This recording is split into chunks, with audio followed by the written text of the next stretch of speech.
السلام عليكم ورحمة الله تعالى وبركاته. مرحبا بكم أصدقاء في قناة التحليل الرياضي ديالنا، المكان اللي كنجمعوا فيه خير الأخبار والتحاليل حول كرة القدم الوطنية والعالمية. وقبل ما نبداو الحلقة اليوم اللي غادي تكون مميزة، ما تنساوش تشتركوا في القناة وتفعلوا زر الجرس وتخليوا لنا توقعاتكم تعليقاتكم وراءكم تحت الفيديو.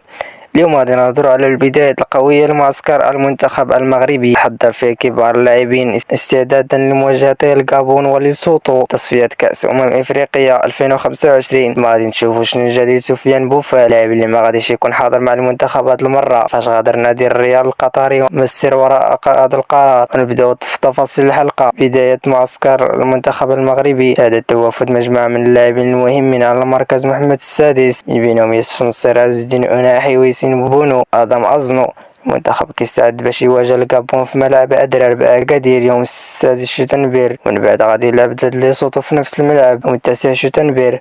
هاد المباريات مهمة، ولكن خاصنا نذكر أن المغرب مؤهل تلقائيا لنهائي كأس إفريقيا 2025 بحكم أنه البلد المضيف. دابا غنجاوبوا على السؤال اللي بزاف منكم سولوه، علاش سفيان بوفال ما كانش في القائمة ديال المنتخب؟ فالتعرض لإصابة عضلية خلاته خارج التشكيلة، وزاد على أن النادي الريال القطري فسخ العقد ديالو بالتراضي. شجع في الإطار احتمالات انتقال بوفال للنادي الأهلي المصري اللي كيبغي المدرب السويسري مارسيل كولر يتعاقد معه. المنتخب غادي يكون عنده تحديات كبيرة بلا بوفال، ولكن كيبقى عندنا مجموعة من اللاعبين اللي قادرين يعطيو في الإضافة.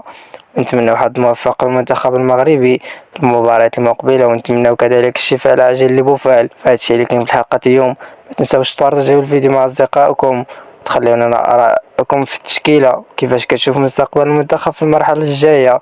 شكرا على المتابعة، ونشوفكم في حلقة جديدة قريبا، وفي أمان الله.